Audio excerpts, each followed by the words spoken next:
아이들이 머릿속에는 그 대략적인 그 선은 가지고 있을 거 아니에요. 내가 못해도 무슨 대학교를 가고 싶어.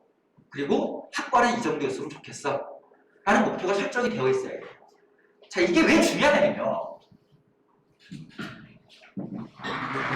소위 말해서 우리가 흔히 말하는 뭐 서, 연, 뭐 이런 대학의 쭉 레벨이 있잖아요. 내가 예를 들어서 정말로 성균관대가 목표다.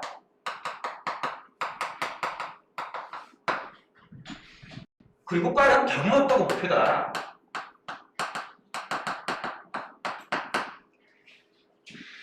제가 의문을 한번 던질게요. 성균관대학교 경영학과에 가려면 성적은 어떻게 나와야 돼요? 제가 의문이라고 말씀드렸잖아요. 어느 정도 성적이 들어갈까요? 정말 바보스러운 질문이거든요. 다 맞으면 들어가요. 예외 없습니다. 확률상으로요, 100% 합격이에요. 다 맞으면. 그 얘기는 전국 수석이 성균관대학교 경영학과 들어가는 거죠. 그건 현실적으로 불가능하고요. 내가 성균관대학교 경영학과를 들어가려면 이 성균관대학교 위로 잡혀있는 그 대학교를 쫙 모집 인원을 세보고요. 그리고 성균관대학교의 경영학과가 몇 명을 뽑는지를 알아봐야죠. 그럼 이게 100% 맞아떨어지진 않지만 일반적으로 우리는 서, 연, 고 이렇게 부르잖아요.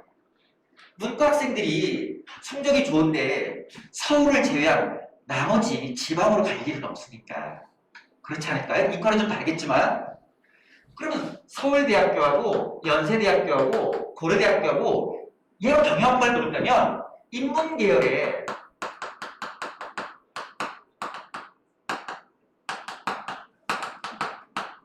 모집 총원이 몇 명인지는 세봐야죠. 이건 셀 수 있잖아요. 이건. 내가 지금 5월 1등급 받아야지 아니면 전국 수석이지 그건 요하는 일이겠지만 이건 얼마든지 셀 수 있잖아요. 대학교 홈페이지 모집력은 전부 발표가 되어 있으니까. 거기에 플러스 100명을 하면 내가 성균관대학교 경영학교를 목표로 하는 등수가 되는 거예요. 그 등수에 성적은 다음 문제잖아요. 그렇지 않을까요? 만약에 여기서 이 세 개 학교의 인문계열 총원이 3,000명이다. 그러면 우리 아이는요, 반드시 3,100명 이내로 들어와 있어야 돼요. 자, 8개월하고 9개월하면 저 등수가 살아 움직이잖아요. 계속 꿈틀거리고 있을 거란 말이에요. 어떤 때는 4,000등 했다가, 어떤 때는 10,000등도 했다가, 어떤 때는 2,000등도 했다가, 이게 불안하니까 지속적으로 우리 공부를 하고 있을 거란 말이에요. 그쵸? 그런데 더 우스운 건요. 분명히 성적상으로는 3,100명 이내에 들어야 되는데, 이 3,100명이면, 아까 제가 45명 했잖아요. 근데 이건 무조건 합산할 거거든요. 그럼 가장 유일한 짤롯이 22만 5천 명이 문과생이라고 보면 22만 5천 명 중에서 내가 3,100명 이내에 들어오면 상위 몇 %가 딱 계산기로 떨어지잖아요. 맞습니까? 일산청소년원에 오면 처음부터 우리 아이가 3,100등 안에 들어올 수 있나요? 아이가 가지고 있는 현재 위치에 따라 달라질 수 있죠. 다만 제가 부탁드리는 건 제가 이야기하고 싶은 건 6년 전까지 제가 다니면서 우리 반 아이들한테 매일매일 주문했던 내용은 이거예요. 성적은 너네가 당연히 올릴 거야. 학원에서는 당연히 네 성적을 올릴 수 있는 작업을 계속해서 할 거야. 그렇다면 넌 뭘 해야 하니? 수업 들으면 되죠? 거기서 끝나지 말고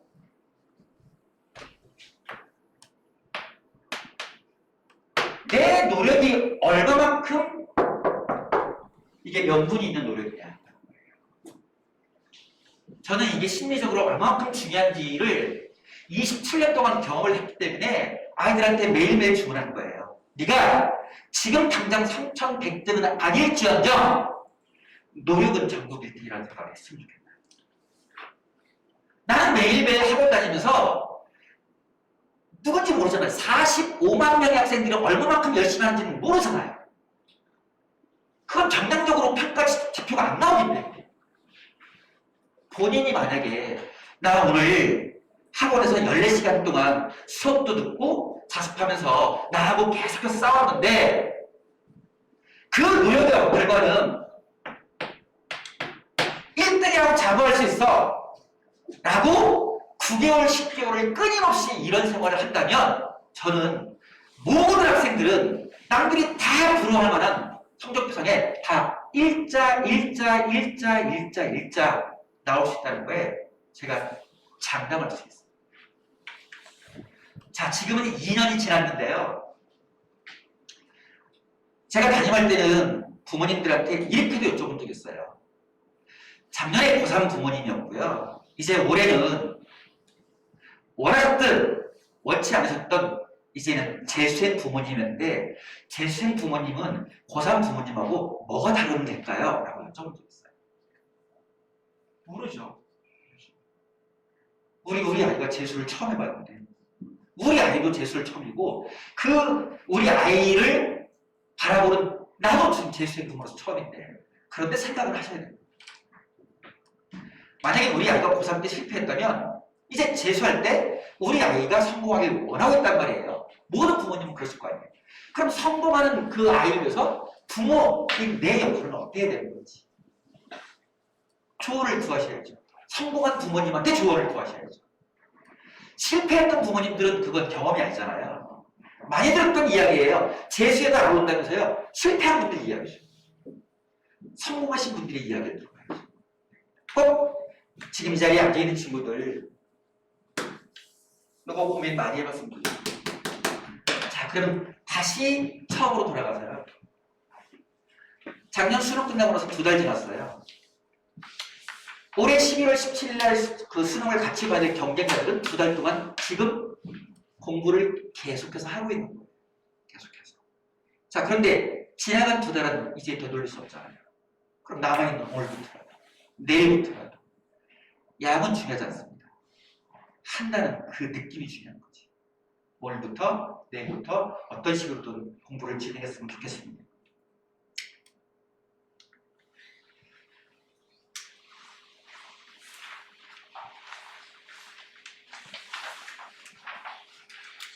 부모님이 여쭤보시거나 주변 사람들이 자기네 아이 재수한다면서 어디에서 일산청소학원에서 성적은 많이 올랐어? 오를 거야. 그런데 우리 애 이야기 들어보니까 우리 애가 1등이래. 어머 좋겠다.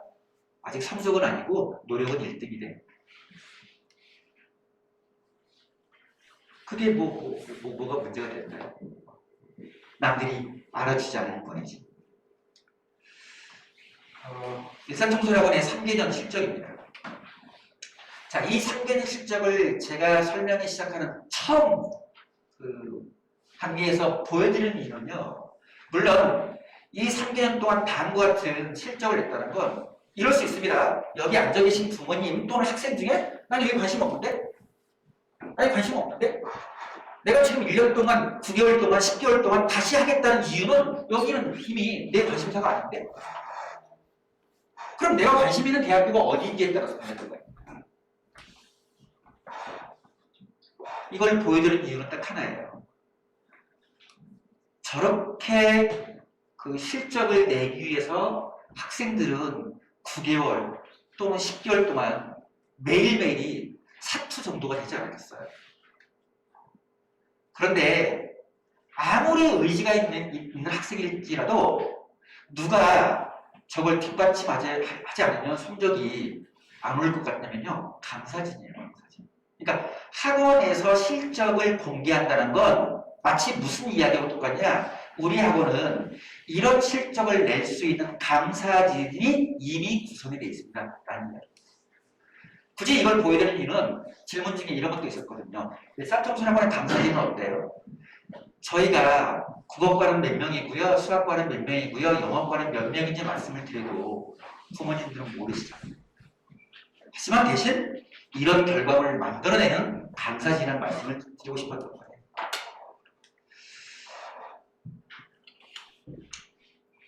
저희 종강 기준으로 재원생들이 많이 있는데요. 그 중에서 일부 샘플만 가져온 겁니다. 그리고 비교 가능한 샘플만 가져왔어요. 평소에는 수능을 치르지 못했던 학생들도 있고, 그래서 재수 전후의 결과. 자, 일단 여기에는 이런 친구 없겠죠. 이 정도 성적 없겠죠. 국어 5등급, 수학 5등급, 영어 탐구입니다. 그래서 이렇게 나온 거예요. 이 친구는 이과생입니다. 그러면 정확하진 않더라도 이게 5월 2등급 안쪽으로 들어오면 일단은 중상위권 대학은 거의 붙어있는 확률이 높지 않겠어요? 과를 양보하면 대학교를 올릴 수 있고요. 과를 양보하지 못하면 대학교를 내리면 됩니다. 4등급, 3등급, 3등급, 5등급, 4등급 문과학생입니다. 자, 이 친구는 수학이 많이 올랐네요. 한 가지 더 덧붙여 말씀드리면 이게 문과든 이과든 그 학생들이 재수하고 나서 왜 탐구 성적이 많이 오를 수밖에 없느냐, 고3 때하고 완전히 결이 다른 공부를 하기 때문에. 고등학교 3학년 학생들은요, 겨울방학 때부터 국어, 수학, 영어, 탐구 밸런스 있는 공부를 하기가 어렵습니다. 일단 우선적으로 국수형에 집중을 해요. 그게 잘못됐다는 걸 지속적으로 매스컴을 통해서든 어디를 통해서든 요즘에는 뭐 치기만 하면 다 나오잖아요, 자료가. 그렇게 발표를 하고 있음에도 불구하고 여전히 아주 많은 그 고등학교 3학년 학생들이 탐구는 여름방학 때입니다. 이런 잘못된 생각을 가지고 있는 거예요. 재수생들은 이 탐구 성적이 일단은 많이 오르고 시작해요.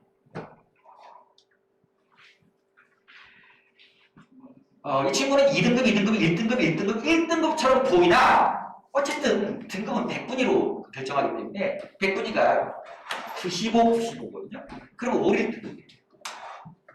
이과학생입니다. 만약에 의학계열을 원했다면 지방으로 갈 수 있을 거고, 나는 의학계열보다는 서울에 있는 초상위권 대학이 필요해. 그러면 당연히 연고대까지 지원이 가능한 성적.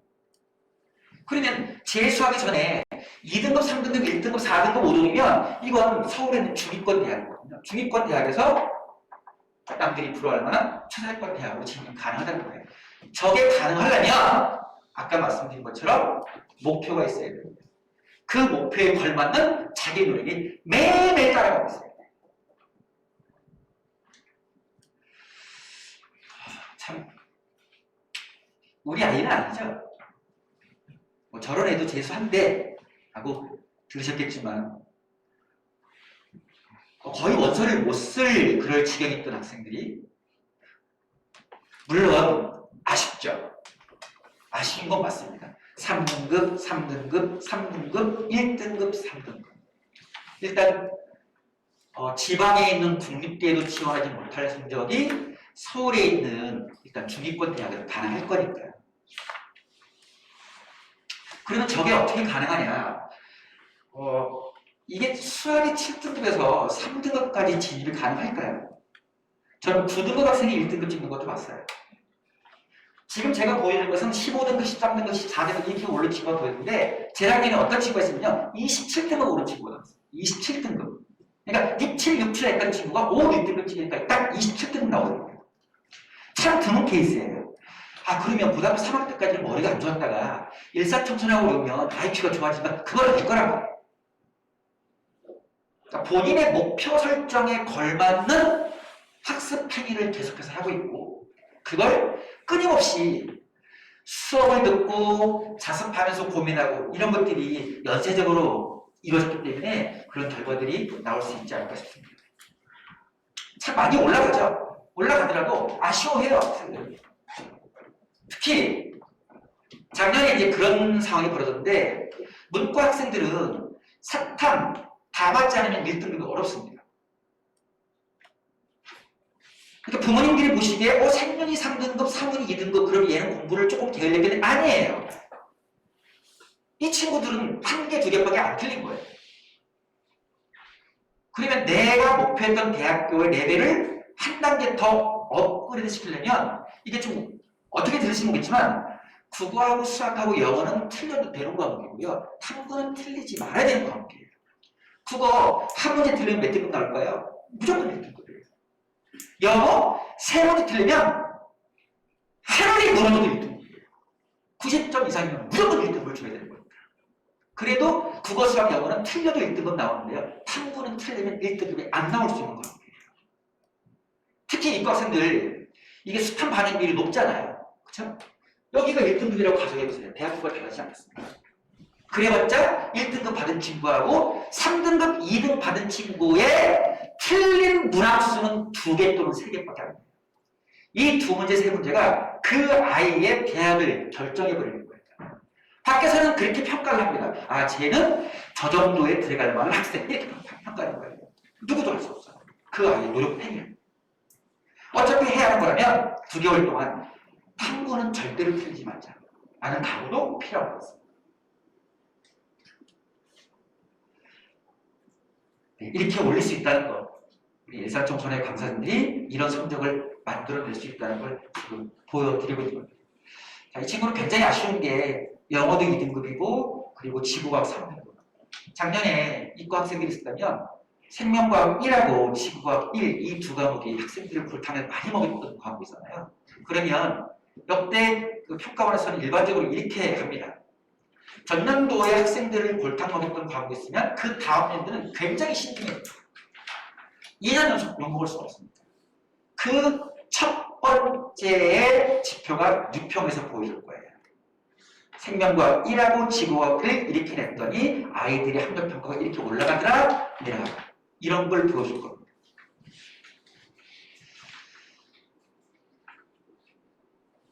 자, 만약에 우리 아이가 이 정도의 성적보다 조금 더 위에 있다면 여기 있는 이 밑에 있는 성적도 조금 더 좋은 숫자로 보여지겠죠?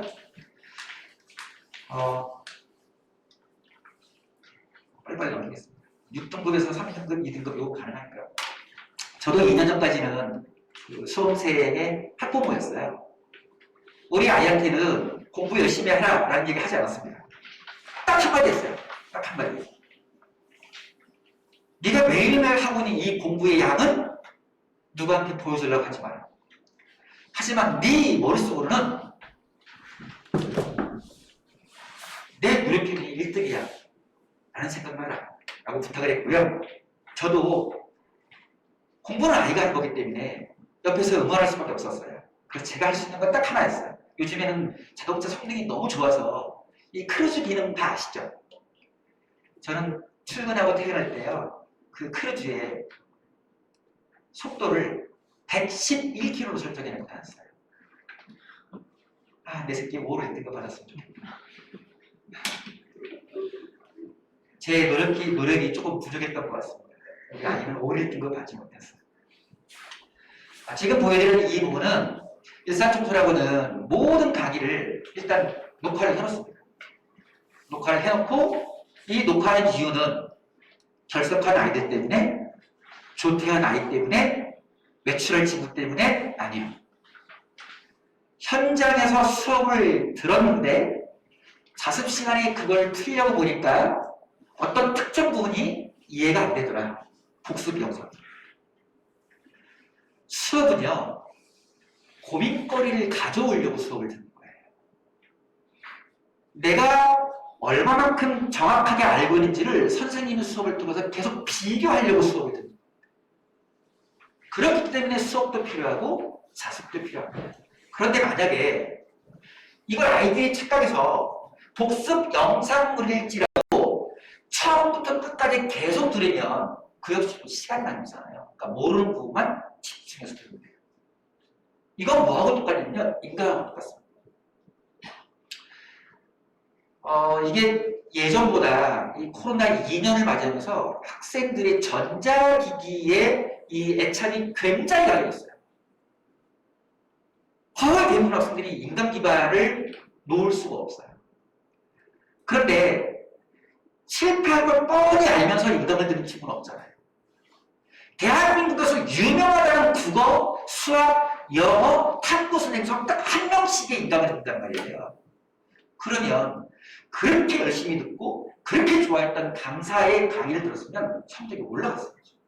근데 만약에 성적이 오르지 않는다, 이제부터는 원인 분석해야 될 거 아닙니까? 내가 잘못했던 방법을 재수하면서까지 계속하면 성적은 올리고 싶은데 생각은 바뀌지 않았다는 얘기입니다. 그런데 아쉽게도 이렇더라고요. 학생들한테 너 인강 어떻게 됐니? 인강 얼마 됐니? 인강 들어서 그 성적 올랐니? 라고 물어보면 마치 무슨 느낌이라고 아이들이 착각하냐면요. 저 사람이 왜 우리 선생님 공격하지? 왜 우리 선생님한테 뭐라고 그래? 그러니까 아이들한테는 인강 강사가 강사가 아니고 연예인. 내가 좋아하는 사람인데 왜 뭐라고 해? 생각을 조금은 바꾸는. 그래서 일상정보라고서는 어떻게 할 거냐면 인강을 듣지 말라고 할 수는 없어요. 그것도 학생들의 선택이니까. 이따가 보여드리겠지만 일상청소라고는 수업이 2시 10분이면 끝나고요. 2시 10분 이후에는 모든 학생들이 6층부터 10층까지 5개 층에 있는 독서실로 이동을 합니다. 그 독서실을 이렇게 분류할 거예요. 어떤 도서관을 마친 다음에 배정을 할 거냐면 자, 인강을 나는 많이 들을 계획이다. 나는 인강을 일주일에 몇 시간 정도 들을 계획이다. 나는 인강 의존도가 없다. 그래서 수업과 교재 위주로 공부를 하겠다. 라는 세 부류로 조사를 할 거예요. 그러면 독서실 조를 배정할 때도 인강을 많이 듣는 친구들은 많이 듣는 친구끼리의 조를 형성해줘요. 인강을 거의 듣지 않는 친구들은 인강을 듣지 않는 친구들끼리의 조를 만들어줄 거예요. 왜 이게 저는 중요하다고 볼 거냐면 인강을 많이 듣는 친구하고 인강을 거의 듣지 않는 친구가 같은 조에 있게 되면 인강이라는 게 전자기기를 터치해야 되잖아요. 어쨌든 본인은 모르지만 다른 친구한테는 그게 소음으로 들릴 수도 있는 거잖아요.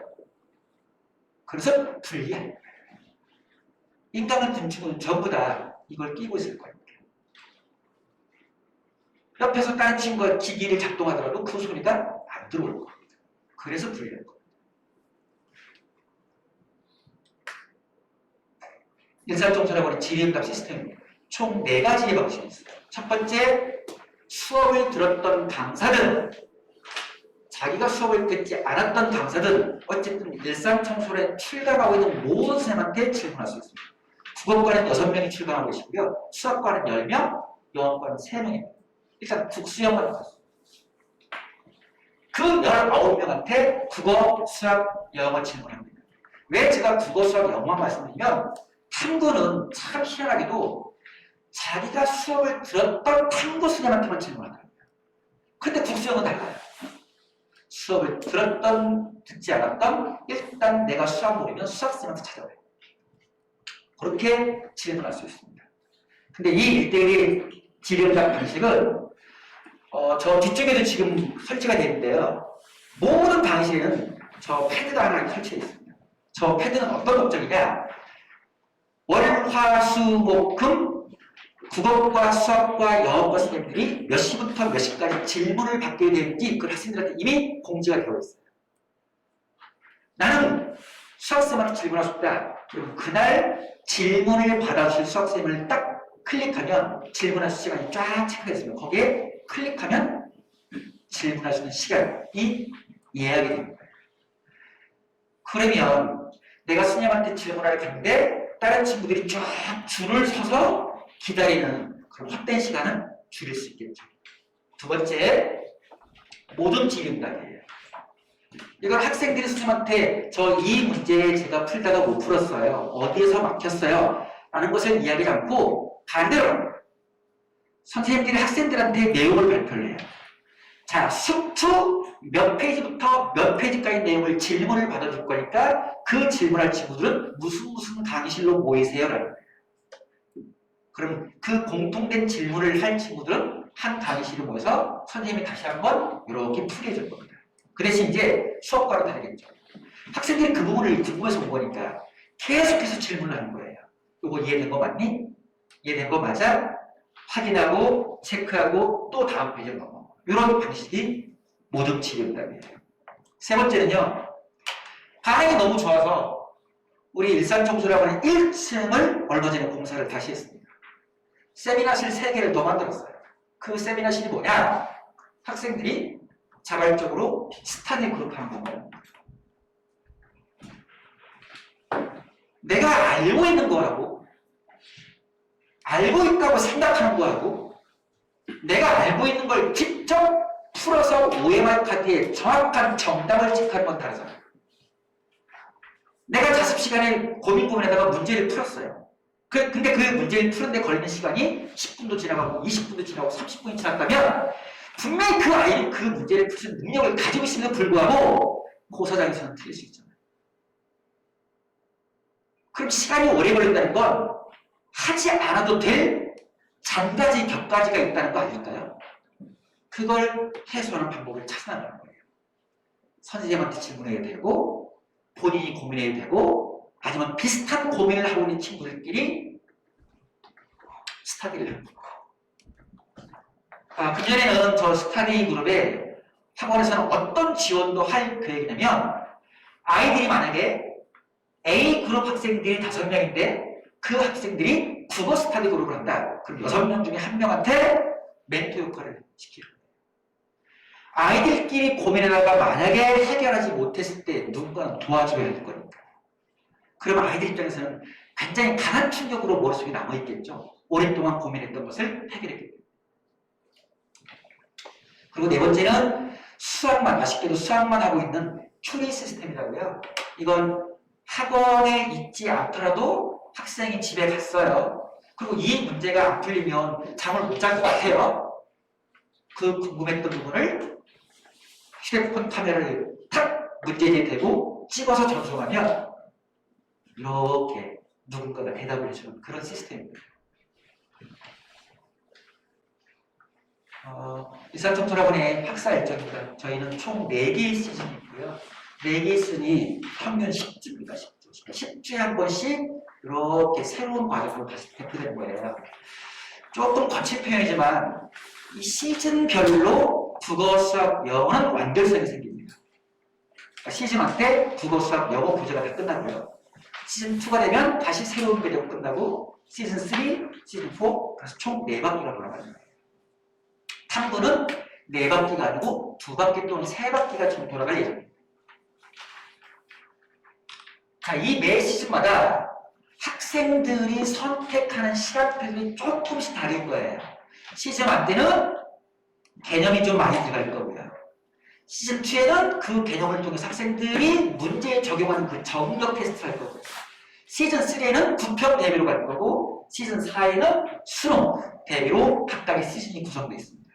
그러니까 아이들 입장에서는 총 4번의 시간표를 갖는 거예요.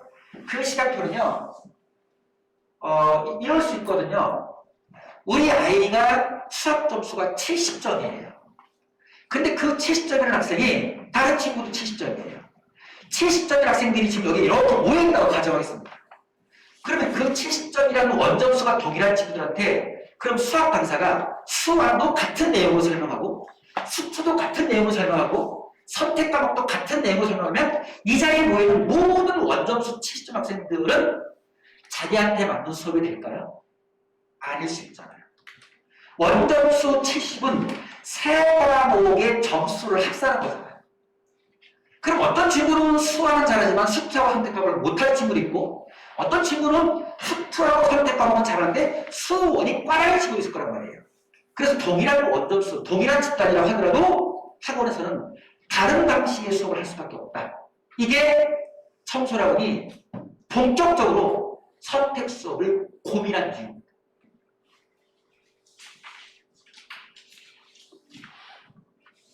이 선발 기준은 지금 가지고 계신 자료들이 있으니까 넘어가겠습니다. 자, 지금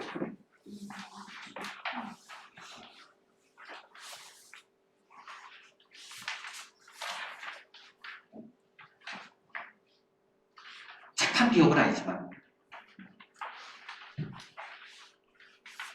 착한 교육기관은 아니지만 전년도보다 장학금을 엄청 완화시켜 놨습니다. 이유는 하나입니다. 계속해서 매일매일 듣게 되는 이 코로나 때문에 다들 힘드시다는데 그럼 어떤 식으로든 물론 모든 학생들이 여기에 해당되지는 않더라도 아주 많은 분들을 이 혜택을 드리죠. 원래 100% 장학생은요 전년도 기준으로 수능, 구, 수, 탐 등급합 4만 100%를 줬어요. 근데 이번에는 바꿨습니다. 우리 아이는 국수형 잘하는데 탐구를 게을리했어요. 그런 아이도 있잖아요. 그래서 분리시켜놨어요. 국수형 또는 국수탐. 그리고 등급합 4가 아니고 5로 내려놨어요. 평가원은 아예 100% 장학금을 주지 않았습니다. 올해는 넣었어요. 평가원은 6월 또는 9월 관계없습니다. 국수형 또는 국수탐 등급합 4이면 그 친구들한테는 100% 수강료 면제입니다. 아이가 수강료를 내려고 해도 학원에서 못 받아요. 한 번 준 장학금은 뺏지 않습니다. 그러면 청소년학원은 들어올 때만 저 장학금을 주고 모의사를 볼 때마다 성적이 떨어지면 장학금 안 주나요? 줍니다. 그 친구는 명찰에만 없을 뿐이지 일단 100%, 50%, 30%란 장학생은 기록에 남겨 있는 거예요. 계속해서 100%. 자, 그러면 이 성적에 부합되지 않는 친구들은 계속해서 우리 아이가 열심히 해서 성적이 오를 건 자명한 일인데 성적이 올려도 학원에서는 혜택을 주지 않나요? 줍니다. 3월달부터 모의사를 볼 텐데요. 모의고사에서 계열별이에요. 계열별. 각 계열별 2등까지는 100%, 4등까지는 50%, 7등까지는 30%입니다. 그러면 적어도 14명의 장학생들이 매달 생긴다는 얘기네요. 제가 왜 적어도라는 표현을 쓰냐면요. 무조건 문과하고 이과에서 7명씩이라고 할 수 없으니까. 동점자가 나올 수 있잖아요. 만약에 7등의 동점자가 20명이다. 그러면 그 친구들은 전부 다 줘야 돼요. 자, 그러면 우리 아이가 입학 성적으로 30%의 장학금 혜택을 받았어요. 그리고 모의사를 봤더니 우리 아이가 고맙게도 2등을 했대요. 그럼 그 친구는 몇 퍼센트 장학금에 해당하는 거예요? 100%잖아요. 그럼 그 달에는 100%. 다음 달에 시험 봤는데 우리 아이가 7등이래요. 그럼 다시 30%. 그 다음 달에 봤는데 우리 아이가 아쉽게도 8등을 했대요. 그러면 장학금이 없어지는 게 아니고 그 친구의 입학 당시에 장학생 대상이 30%는 그 조건은 계속 유지가 되고 있습니다. 그러니까 30% 장학생은 30 또는 50 또는 100을 고민할 거고 100% 학생들은 계속해서 100%, 계속해서 이런 장학 기준이고요. 이건 저도 27년 만에 처음 겪는 일이라 아직 정규반 시작도 안 했잖아요. 정규반은 2월 21일이고 프리정규반은 2월 7일이거든요. 아직 시작도 안 했는데 현재 저 30 또는 50 또는 70, 100%에 해당하는 친구들이 27명입니다. 그러면 제가 알기로는 강남 대성만 이게 그동안 가능했었는데 일산 청소학원도 일산 청소학원 차상위권 학생들은 1000원 장학생만이 이루어질 것 같습니다. 그러면 장학금 받는 아이들한테만 좋은 거 아니야? 아니죠. 계속 경쟁을 할 거니까. 끊임없이 경쟁을 할 거니까. 그런 긍정적인 좀 자극제가 될 수 있을 거라고 저희도 기대하고 있습니다. 표준 시간표입니다. 일단 월요일부터 토요일까지 학생들이 나오고요. 본 수업은 8시 반부터인데 7시 50분까지 등원한 친구들이 8시 반까지는 뭘 하느냐? 일단 매일매일 국수형 데일리 테스트가 진행됩니다. 국어 어휘 자료집을 아이들한테 주고 정해진 분량만큼 어휘 테스트를 볼 거예요. 영어 단어장 주고 영어 단어 테스트를 볼 겁니다. 수학 반마다 좀 다릅니다. 조금 들어올 당시에 수학을 게을리했던 친구들한테는 개념 테스트를 주기적으로 할 겁니다. 조금 위쪽에 있는 반 학생들한테는 개념 테스트 쪽보다는 준필러, 킬러 위주의 문제를 매일매일 돌아가면서 진행을 할 거예요. 그리고 오전 수업은 2개입니다. 80분짜리 수업, 80분짜리 수업. 작년까지는 50분 수업이었어요. 자, 이걸 왜 올해부터 80분 수업으로 바꿨느냐? 11월 17일 날이 2023학년도 수능이거든요. 1교시 몇 분인지 다 아시죠? 수험생 부모님이라면 당연히 알고 계신 내용이죠. 1교시의 시험 시간이 80분입니다. 그걸 계속해서 연습을 시킵니다. 몸으로 기억하는 습관이죠. 자, 그리고 3교시 점심 먹고 3교시 마지막 수업이면 이게 지금 못한대요. 2시 10분부터는 전부 자습니다. 일요일 선택이고요. 그러니까 자습할 때 인강을 들어도 관계없다. 수업 복습 영상을 통해서 자기가 이해하지 못한 부분을 계속해서 고민해도 관계없다.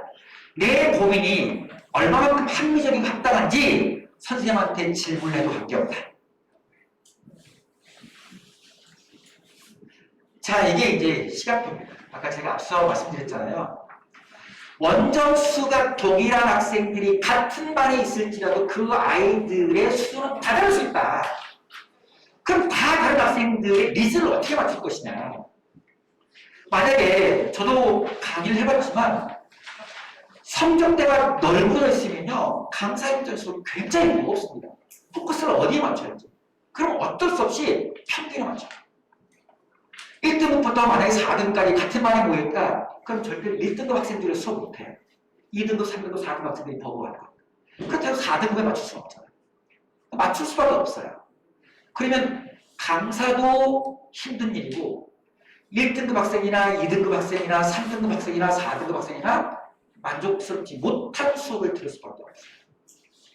그래서 이렇게 잡은 거예요. 같은 반 학생들이 이제 시간을 정하는 거예요. 똑같은 반일지라도 나는 국어가 약해. 그렇다고 수학, 영어, 탐구를 잘하는 건 아니지만 국어 때문에 작년 동안 정말로 상처를 많이 받았어요. 이 심리적인 부분을 빨리 극복하지 못하면 내 수험 생활이 우울할 것 같아요. 매일매일 노력만큼은 전국 1등이라는 체면을 걸고 싶은데 특정 과목 때문에 너무 힘들어. 라는 부분이 있을 수 있을까봐 어떤 친구는 같은 반일지라도 국어하고 수학하고 영어를 균질하게 듣는 친구도 있을 거예요. 어떤 친구는 국어를 더 많이 들으래요. 그럼 보시는 대로 국어 많이 들어있죠. 수학 때문에 힘들었어. 수학을 더 많이. 그래서 시즌 1이 끝나고 나면 자기가 투자했던 그 부분에 관한 성과를 분명히 봤을 텐데 그럼 시즌2 시작하기 전에 또 다른 고민을 하겠죠. 나는 그럼 시즌1처럼 특정 영역 파트에 집중을 할 것이냐 이제 유평 대비로 균형 있는 학습을 할 것이냐 이런 고민을 하게 될 거예요. 다만 시즌1 때는요 분명히 그 아이의 성적에 맞는 담임선생님들은 이미 정해져 있어요. 그렇다고 아이가 한 번도 얼굴도 못 본 담임선생님한테 저 무슨 과목이 취약한데요. 시간표 어떻게 작성할까요? 어떻게 듣는 게 나을까요? 하는 게 참 수월하지 않죠. 그런데 시즌1에서 시즌2로 건너가면 그때부터는 이제 담임선생님들이 적극적으로 개입을 하실 거예요. 시간표도 추천해 주시고 아이들한테 이런 것도 권하고 네가 시즌1 때 이렇게 수업을 들었는데 성적들이 담임선생님도 골고루 올랐지만 이 부분을 조금 게을리했던 것 같다. 그럼 시즌2에는 이 과목을 한두 강좌로 더 들어보는 게 어떠니? 라는 추천 멘트가 들어갈 거예요.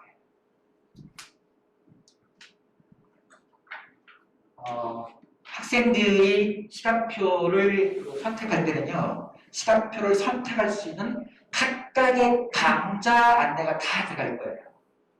예를 들어서 수완 개념 기초반, 수완 개념 완성반, 수완 문제풀이반, 수완 주킬러 대비반, 수완 킬러 대비반 이런 식으로 써있고 그 오른쪽에는 추천 학생 대상 누구한테 이 강좌를 추천한다 추천한다 이런 문구들이 다 붙어있을 거예요. 그거 보고 학생들이 시간표를 체크하면 나만의 시간표가 완성돼요.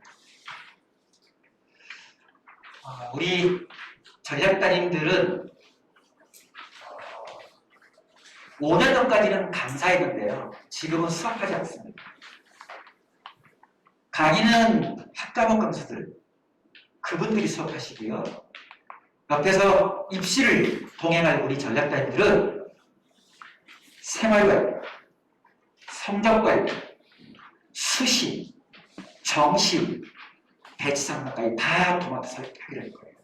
그리고 부모님들이 원치 않으시더라도 일주일에 한 번 정도는 담임한테 어떤 문자 안내를 지속적으로 받으실 겁니다. 아까 제가 이 출판했을 때 아마 처음 들어보실 것 같은데 제가 노력독서라는 말을 썼잖아요. 일상청소라고 하는 것은 학생들의 일주일 단위의 자습 시간을 노력독서로 만들었습니다. 학생들한테는 일주일마다 한 번씩 출력물을 나눌 거고요. 부모님들한테는 그 출력물을 이렇게 사진을 찍어서 부모님들 핸드폰 문자로 전송이 될 거예요. 거기 안에는 일주일 단위의 아이의 자습 시간과 각 과목별 자습에 따른 등수가 나옵니다. 국어를 내가 20시간 자습했더니 반평균이 몇 등인데, 반평균이 몇 시간인데, 그럼 우리 반에서는 내가 국어 등수가 몇 등, 전체 학원에서는 몇 등, 이런 데이터를 보게 될 거고, 오른쪽에는 노력이라는 건 성적과 분리할 수가 없잖아요. 우리는 일주일 단위로, 그리고 매일매일 데일리 테스트가 진행된다고 했죠?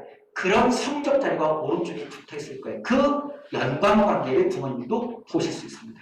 아, 내 새끼가 변했구나. 내 새끼가 잘하고 있구나. 당장 3월 달에 국어, 수학, 영어, 탐구가 내가 원하는 5 일자는 아니지만 이 왼쪽에 국어 자습시간 1등, 수학 자습시간 1등, 일자라는 걸 내가 보게 되는구나. 그 데이터를 부모님들한테 전송해 드릴 거예요. 이게 바로 그 내용입니다. 이거보다 조금 더 디테일한 분석 자료가 아마 아이들한테 상담을 통해서 주어질 것 같습니다. 지도팀 선생님들의 그 관리 모습이고요. 일단 일상청소라고는 여기까지는 아이들한테 약속을 받지 않을 거예요. 너 일상청소라고는 오면 월요일부터 토요일까지 7시 50분까지 들어올 거고 10시까지 공부하고 집에 갈 거지? 라고 일일이 다 물어보지 않을 거예요. 그렇게 약속해달라고 할 거예요. 하지만 10시 이전에 나가야 되는 경우도 생길 수 있잖아요. 그런 경우에는 부모님이 담임쌤을 통해서 요청을 하시든 학생이 담임한테 조퇴 또는 외출을 요청하면 부모님과 담임쌤이 확인한 다음에 다음과 같은 찜을 끊어주는 거예요. 외출하고 싶으면 외출중, 조퇴하고 싶으면 조퇴줄을 끊어주고 저 찜을 가지고 있는 친구들이 1층 데스크에 있는 이분이 출입관리 하시는 분이거든요. 그분 뒤쪽에 있는 게 학생들이 등원할 때 제출했던 핸드폰 가방이에요. 거기서 핸드폰을 가져가게 됩니다. 일산청소학원의 그 독서실인데요. 독서실은 아까 제가 잠깐 언급해드렸죠. 한 층에 이렇게 생긴 책선하고 이렇게 생긴 책선이 있어요. 그러니까 존이 두 개입니다. 밀폐형 존, 개방형 존 이렇게 분리되어 있고 지금 현재는 남녀 층을 분리해 놓고 있습니다. 이것도 선택입니다. 다만 밀폐형과 개방형의 개수가 제한되어 있기 때문에 먼저 등록한 친구들이 나는 여기가 너무너무 좋다. 근데 앞서서 다른 친구들이 먼저 등록하면서 여기에 개수가 딱 마감되면 남아있는 좌석으로 이렇게 안내를 받게 됩니다.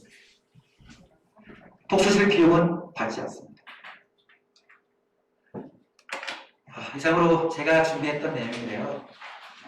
오늘 학생하고 같이 오신 부모님도 계시고 부모님만 오신 경우도 지금 보이고 있는데 이 재수하는 기간만큼 아이한테 부담을 주지 않는 게 좋습니다. 그러니까 사실은 9개월, 10개월 동안 아이만 이 사투를 벌이는 게 아니고요. 부모님은 인내하고 싸우셔야 돼요. 그래야 아이가 좀 여유를 가지고 그리고 장기적인 자기의 그 전략적인 계획을 가지고 할 텐데 부모님이 서두르시면요. 아이들은 이런 습성을 가지고 있더라고요. 빨리 보여주고 싶어요. 그러니까 자기가 재수를 잘했다는 걸 부모님들한테 빨리 보여주고 싶어요. 마치 고등학교 3학년 때까지의 내신 벼락치기 하듯이. 근데 이거 단거리가 아니고 장거리잖아요. 그럼 우리 아이가 잘 견뎌내고 있다는 걸 옆에서 응원하시는 부모님들이 아이한테 계속 그 믿음을 심어주셔야 돼요. 답답하시면 아이한테는 너 지금 잘하고 있다면서 라고 하시고 그리고 푸념은 담임한테 푸시면 돼요. 우리 아이가 잘하고 있는 거 맞죠? 제발 우리 아이 잘하고 있다고 대답 좀 해주세요. 이런 것들은 아이가 불안해하지 않게 하는 것도 어찌 보면 나중에 11월 17일 날 우리 아이가 수능을 치르고 나올 때의 모습이 중요한 거잖아요. 자, 화나게, 활짝. 내가 알고 있는 건 다 풀었어! 이 대답을 받으시는 부모님 되시길 바랍니다. 감사합니다.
여기에 지금 설명 되게 많이 하셨잖아요.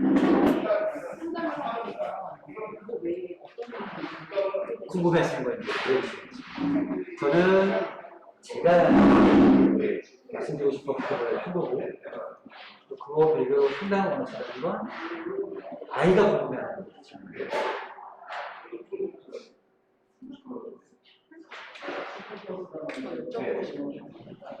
네, 맞습니다. 그 스텔로 선생님이면 친구인데 생각 아직 안 해봤는데. 하려는지가 있어야 되고요. 그러면 그 선택 과목을 바꿨을 때 효과를 뭐